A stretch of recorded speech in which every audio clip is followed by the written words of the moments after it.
Hey everyone, welcome back to Daily Devotions. Pastor Steve here walking with you in God's Word. We're in the third book of the Psalter, in Psalm chapter 74.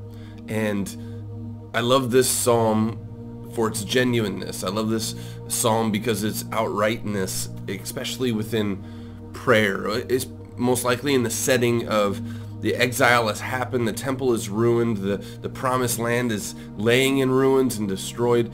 And as Israel turns to God in prayer, they ask a pretty simple question. A lot of times we push off as being able to say, I don't know if we should ask that question in prayer. But I would contend with that. This psalm does, and also I pray that your faith walk does. Because a lot of people think that it's the word of testing. It's the prayer of putting God to the test. And I just don't see it that way. It's that question of why? Why?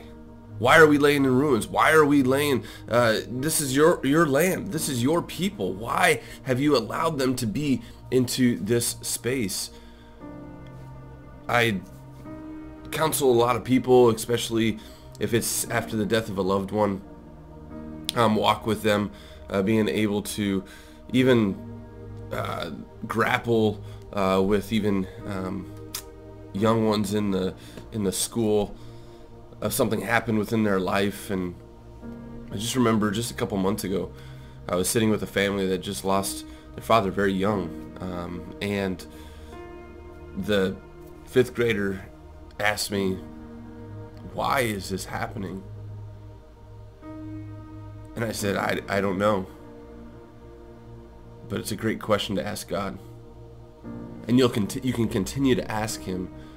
And maybe he'll reveal it. Maybe he'll just open up the heavens. Maybe he'll just continue to push back upon who he is and being able just to lay before you. And that's what we have in Psalm 74.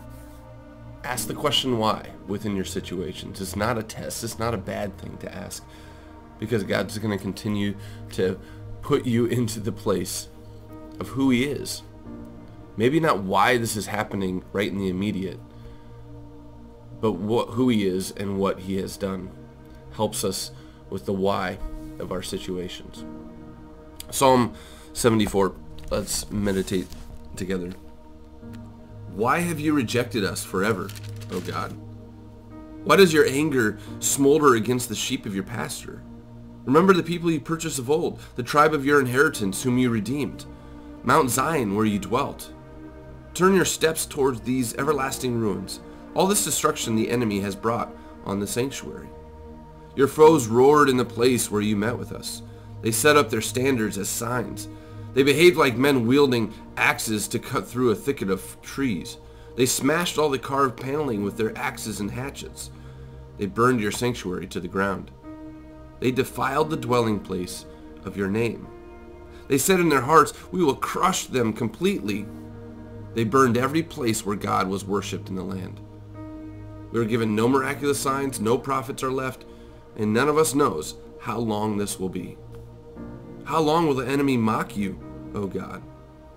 Will the foe revile your name forever? Why do you hold back your hand, your right hand? Take it from the folds of your garment and destroy them. Those are those first verses, that first petition of, why are you allowing this to happen, God? Verse 12 is a standalone. And then we have another 11 verses. It's beautiful how Hebrew text is written, especially in the Psalms, in a poetic form, but being able to say in this kind of petition form, being able to add the first 11 verses here, asking why, and then stating a truth statement of who God is, and then remembering who he is and what he has done, and being able to understand that it's going to help the understanding of the first 11 verses. Why are you allowing this? I mean, just take your right hand out of your garment and destroy it. You have the power to do that because, verse 12, but you, O God, are my king from of old. You bring salvation upon the earth. I don't know why you're withholding. I don't know why you're allowing, but I know who you are. You're a God that has brought and will bring salvation. So I'm leaning into that rather than the why of my situation. It was you. Now he goes on to just continue to characterize who God is and remember who he is in salvation, which will help him in his situation. It was you who split open the sea by your power. You broke the heads of the monster in the waters. It was you who crushed the heads of Leviathan and gave him as food to the creatures of the desert. It was you who opened up springs and streams. You dried up the ever-flowing rivers. The day is yours, and yours also the night. You established the sun and moon. It was you who set all the boundaries of the earth. You made both summer and winter. Remember how the enemy has mocked you, O Lord, how foolish people have reviled your name. Do not hand over the life of your dove to wild beasts. And that's really speaking to, dove is Hosea chapter 11, speaking to the sons of Israel. The son of God, Israel, is likened to a dove, and the wild beasts are obviously the enemies. Do not forget the lives of your afflicted people forever. Have regard for your covenant, because haunts of violence fill the dark places of the land. Do not let the oppressed retreat in disgrace. May the poor and needy praise your name. Now this is a great call.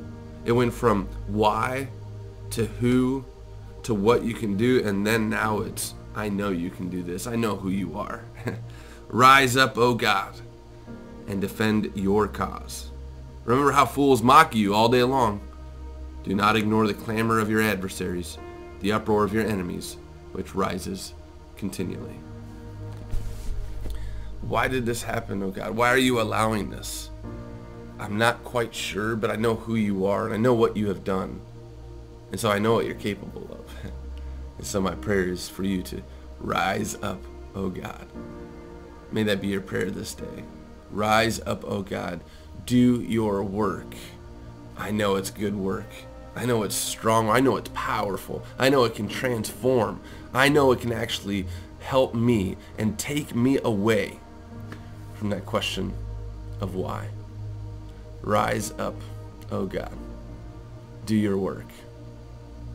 And if it's your will, open my eyes to see it. Have a blessed day.